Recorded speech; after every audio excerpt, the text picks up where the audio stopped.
Here's an Australian guy with 4 bad arguments for the existence of God. The first three are relatively old arguments, with one reaching all the way back to Aristotle. These arguments represent a classical approach and are called the cosmological argument, the moral argument, and the teleological argument. The final argument, the transcendental argument, also has a long history but has been more recently developed by reform thinkers like Cornelius Van Til and Greg L. Manson. All of those have been thoroughly rebutted by me and several other counter-apologists. Let's talk about the cosmological argument. The first argument that you can fall back on in discussion or debate with unbelievers is called the cosmological argument for the existence of God. The argument comes from the Greek word cosmos, from which we get the English word cosmos. The basic thrust of the argument has its origin as far back as Plato's student, Aristotle. Aristotle lived from 384 to 322 BC, Plato from 428 to 348 BC, but it's most famously associated with Thomas Aquinas, 1225 to 1274 AD.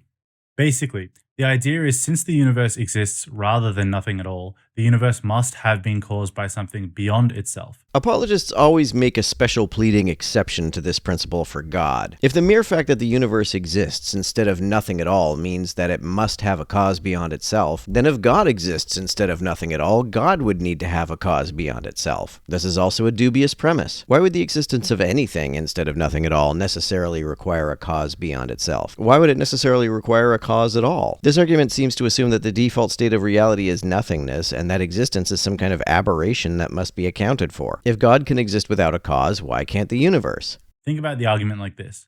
Everything that begins to exist has a cause. I don't think that principle coherently applies to all of time and space, which is what the universe is. Even if time had a beginning, it doesn't make any sense to say that it had a cause, because you can't cause something to exist at a time when it already exists, and there was obviously never a time when time didn't already exist, even if time hasn't existed infinitely. And it would make no sense to speak of an act of creation that happened before time. Before is a temporal orientation, and therefore cannot make any sense independent of time itself. The universe began to exist.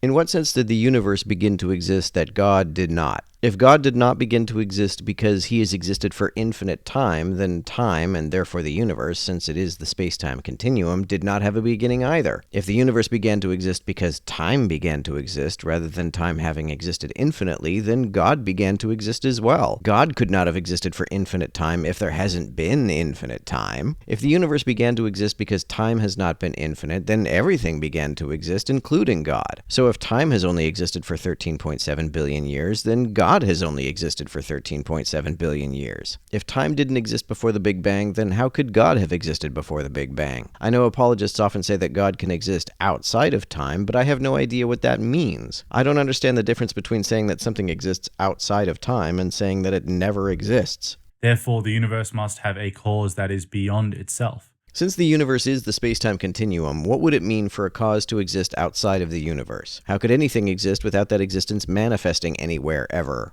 Furthermore, that cause, if it is beyond the universe, must not be bound by time, space, or matter the same way that things in our known universe are. But what does that mean? If something doesn't exist at any time or in any place, what does it mean to say that it exists at all? That cause is God, who is unbound by time, space, and matter. So God exists without having any of the prerequisites for existence? The argument is very simple, and I find many people find it persuasive, or at least they acknowledge that they are stumped by it. I'm only stumped by how anyone can make any sense of its premises. It's been made even more powerful by modern science, which acknowledges that the universe does not exist eternally, but came into being. That's actually still debated, but if it is the case that the universe had a beginning, it's because time itself had a beginning. If time is not eternal, I don't see how it makes sense to say that anything is. That's the cosmological argument for the existence of God. Use it. Now let's talk about the moral argument for the existence of God. The second argument is known as the moral argument. Immanuel Kant, 1724 to 1804 AD, was a German philosopher who strongly rejected the traditional arguments for the existence of God, although he did believe in God, and the earliest forms of the argument can be traced back to him. Kant is complicated, and his relationship to the argument is also complicated and outside the scope of this short letter. But the argument went on to be refined by several people, most famously C.S. Lewis, 1898 to 1963 AD. Do you really need to say 1963 AD? I'm pretty sure if you tell people that C.S. Lewis died in 1963, nobody's going to think you mean BC. American philosopher and theologian Norman Geisler offers a helpful summary of Lewis's argument. 1. There must be a universal moral law, or else A. Moral disagreements would make no sense, as we all assume they do. If the fact that moral disagreements make sense means that morality must be objective and universal, then it wouldn't make sense for there to be any subjective disagreements at all. It would make no sense for anyone to disagree with statements like apples taste better than oranges, or Sabrina Carpenter's music is better than Lady Gaga's. People can make these statements or disagree with these statements while also acknowledging that they are subjective. B. All moral criticisms would be meaningless, e.g., the Nazis were wrong. The fact that they're subjective does not mean that they are meaningless. If I say that oranges taste better than apples, that statement has a meaning despite the fact that it is not objective or universal. It means that I prefer the taste of oranges to apples. With respect to moral statements, they can range in strength from expressions of preference to expressions of commitment. Some actions are merely less preferable to me, while others are altogether intolerable to my conscience, and there are actions that fall at various points in between those two extremes. All of these reactions are subjective. When I say that something is morally wrong, I am not saying that it violates any objective universal standard. I'm saying that it is intolerable to my conscience and I will oppose it. Why do I need morality to be objective for that to be the case? C. It is unnecessary to keep promises or treaties, as we all assume that it is. Oh, really? We all assume it's necessary to keep promises and treaties? You say that as though international treaties aren't routinely abandoned and defied nowadays. D. We would not make excuses for breaking the moral law, as we all do. No, we don't. Some people break the law and willingly accept the punishment rather than make excuses. Rich people will quite frequently pay fines for breaking laws and not even bother to defend themselves in court. Secondly, but a universal moral law requires a universal moral lawgiver. Which is impossible because even if there is some objective moral standard, there could be no objective, non-circular reason to obey that standard. Since the source of it, A, gives moral commands, as lawgivers do, B, is interested in our behavior, as moral persons are. To have an interest would require the lawgiver to be a conscious entity, which by definition is a subject, and any laws that come from that lawgiver would still be subjective. 3. Further, this universal moral lawgiver must be absolutely good. Which, if that universal lawgiver is the standard by which you measure goodness, is meaninglessly tautological. This is a circular argument. If you judge something's goodness on the basis of whether it conforms to a particular standard, then to say that your chosen moral standard is good is simply to say that the moral standard is consistent with itself, which is certainly not a reason why anyone else should aim to be consistent with it. A, otherwise all moral effort would be futile in the long run, since we could be sacrificing our lives for what is not ultimately right. Given that we're epistemically fallible and can therefore misunderstand the implications of our moral standards, or how to consistently carry them out, is a danger even if there is a God telling us how to behave. How can we know for sure that we've not mistaken a subjective moral standard for an objective one, or that we aren't misinterpreting how to obey that standard? B, the source of all good must be absolutely good, since the standard of all good must be completely good. This argument effectively is saying good things are good. It sounds like the kind of argument Ralph Wiggum would make. 4. Therefore, there must be an absolutely good moral lawgiver. I find this argument is powerful, even in an age of moral relativism. I do not find this argument to be powerful. I find it to be full of circularities. Most atheists will never tell you that they are okay with certain things like genocide, incest, rape, and murder, for example. They're not tolerable to my conscience. That in no way implies that they are bad according to some objective standard. The problem is that they are not consistent in their worldview, which is something we will touch on more when we discuss our fourth and final argument for the existence of God. How is the fact that some acts are intolerable to my own individual conscience inconsistent with my position that there is no universal standard? It's also true that the majority of the people you meet on the street won't be particularly philosophically minded, but they all make moral decisions every day, and they feel very strongly about those decisions, which is why this is such a powerful tool. That's the moral argument for the existence of God. Use it. Are there really a lot of Christians who haven't heard these arguments before? The vast majority of the videos I see from apologists recommending arguments for other Christians to use repeat the same handful of arguments, and the moral argument is one of them. Now let's talk about the teleological argument for the existence of God. This is perhaps the most powerful argument you can use today because we have all learned so much about the fine-tuning of the universe through science. I say that because the more we learn about our world and the universe, the more it points to an intelligent designer. This is true on the quantum level, and it is absolutely true when one considers the sheer grandeur of nature and the universe itself. I also find this argument is particularly helpful with people who consider themselves scientifically minded. The argument goes something like this. 1. When we study the universe, we find incredible amounts of fine tuning. We do not find fine tuning. We see parameters which, if they were even slightly different, would result in a universe in which life is impossible. This is not fine tuning because that implies that these parameters were at some point free to vary. The idea that they were finely tuned implies that there's some kind of tuning knob that can be manipulated to produce different parameters. We have no reason to believe that any such tuning knob exists. The mere fact that we can imagine the universe's parameters being different doesn't mean that it's possible for them to be different. Consider the laws of physics, the solar system, DNA, the fact that our planet is perfect in a near infinite number of ways to allow life on Earth. 2. It is unlikely, I would say almost impossible, that all of this occurred by chance. I agree that the parameters of the universe are not matters of chance because chance requires possible alternatives, and I see no reason to believe that the other parameters we can imagine are or ever have been possible. With respect to things like the conditions of the planet, those actually can be matters of chance because there are septillions of planets in the universe, making the specific set of conditions on this planet quite probable. 3. The best explanation is that there is an intelligent designer behind the world as we see it. Why is it not simpler to infer that the initial parameters of the universe were never free to vary in the first place? Why is that not a better explanation? To demonstrate this, it can often be helpful to give an example. When I do evangelism, I'm in the city of Melbourne, Australia generally. Most of the time, we set up down the road from the State Library of Victoria. There is a gallery there filled with exquisite oil paintings, some of them hundreds of years old. I often tell people to go down there and observe them.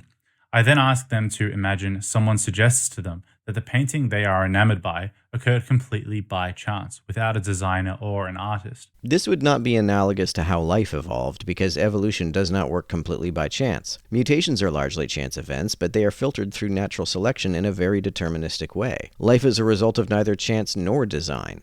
Now, this may be possible in the case of some modern art, haha, but it certainly wouldn't explain the complexity, brilliance, and intelligence which is so clearly on display in our National Gallery of Victoria.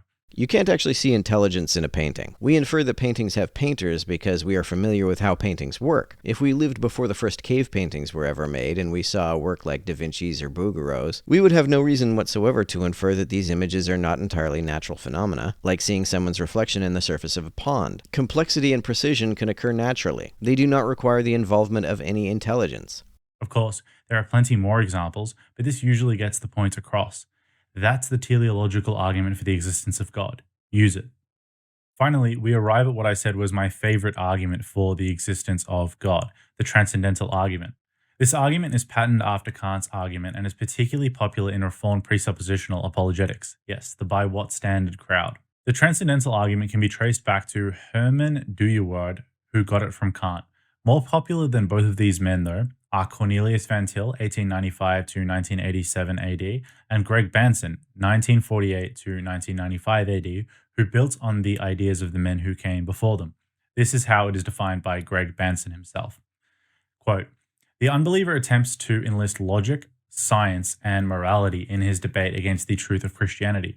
The gist of the argument is that these things can't get you to truth unless they are based in an infallible God. This misses the point of these tools. They don't even try to get you to truth if by getting to truth you mean infallibly finding claims that match noumenal reality. Logic is just the set of rules that distinguish between statements and inferences that seem to make sense and statements and inferences that do not seem to make sense. Presuppositionalists often say, by what standard, because they think the only standard worth following is God, because only God has infallible access to the truth. I don't follow that standard because I can't make any sense of it. The epistemic standard I follow, positivism, is the only standard I'm aware of that I can understand and apply to any useful purpose."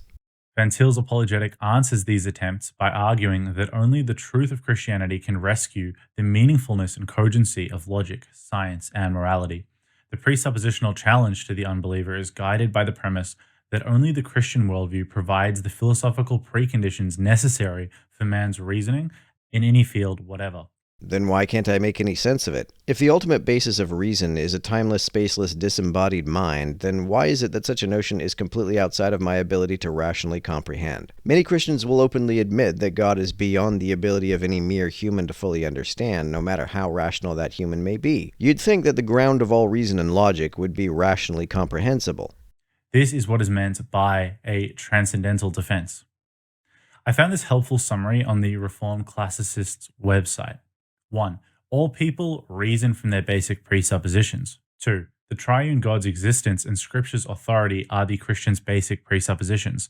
If that's the case, why wouldn't it be circular to use such a presupposition to infer the existence of such a being? 3. Sin distorts human reason such that the unregenerate mind will never accept positive demonstration. Is that also a presupposition, or is that an inference from some demonstrable evidence? 4. The task of apologetics, then, is to expose the inconsistency of the unbeliever's presupposition, or to show how any reasonable belief the unbeliever holds is only true on the grounds of the Christian presupposition. If the unregenerate mind will never accept positive demonstration, then what good would pointing out inconsistencies do? Why would a mind immune to positive demonstration be swayed by any other kind of demonstration? 5. The form of proof corresponding to this task is indirect, or a transcendental argument. 6. Any apologetic that seeks to reason from common ground with the unbeliever rests in faith on autonomous human reason. 7. Any such ground which Christian claims are judged, put God on trial.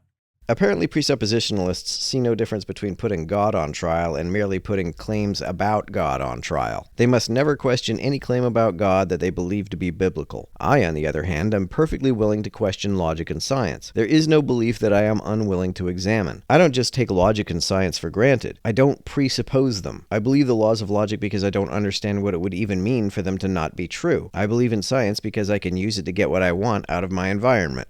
The transcendental argument for the existence of God is not deductive, in that a conclusion is drawn from a set of principles. Rather, the transcendental argument posits that we can't make sense of anything without God's existence. You seem to have a different understanding of what it means to make sense of something than I do. Specifically, the triune God of the Bible. In other words, to make sense of the world, it is necessary to postulate the Christian God.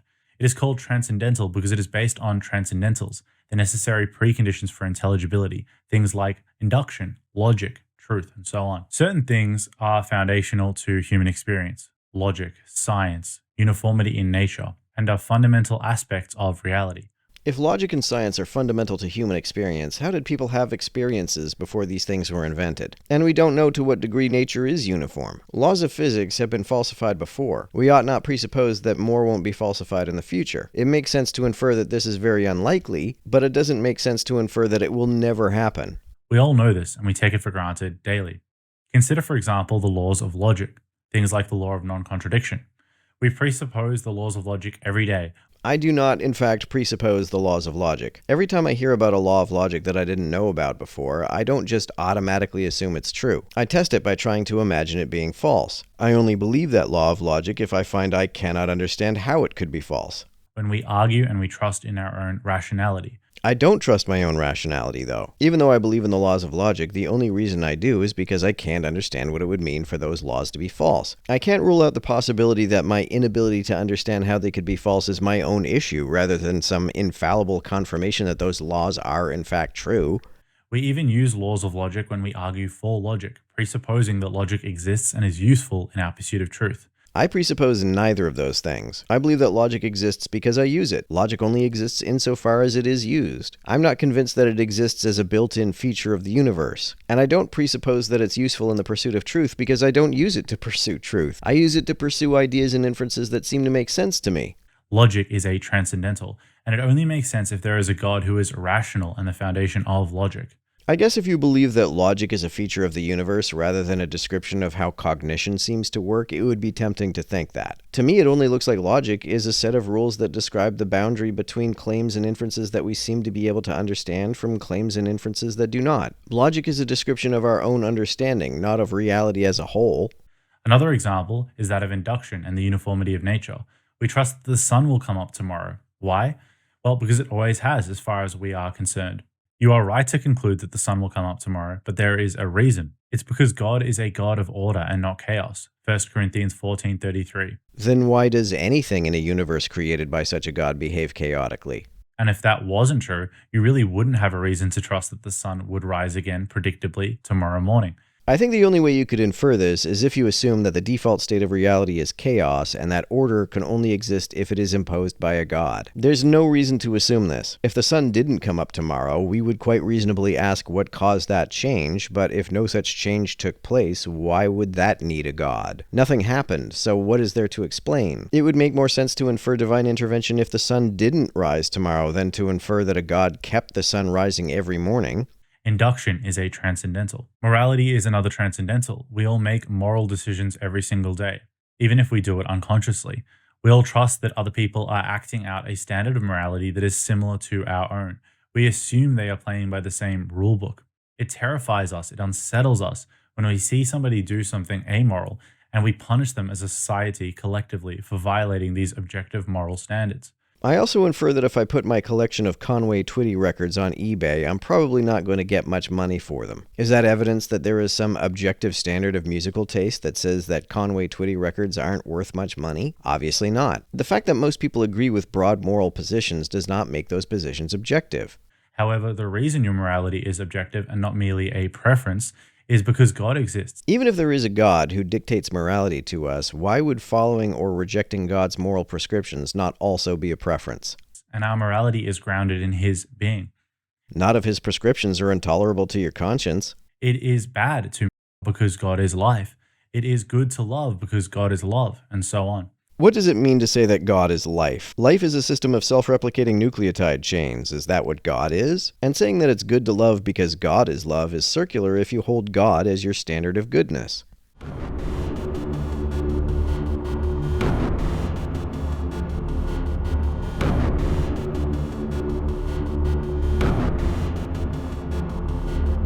To everyone who helps me out on Patreon, you're a big help. Thanks so much.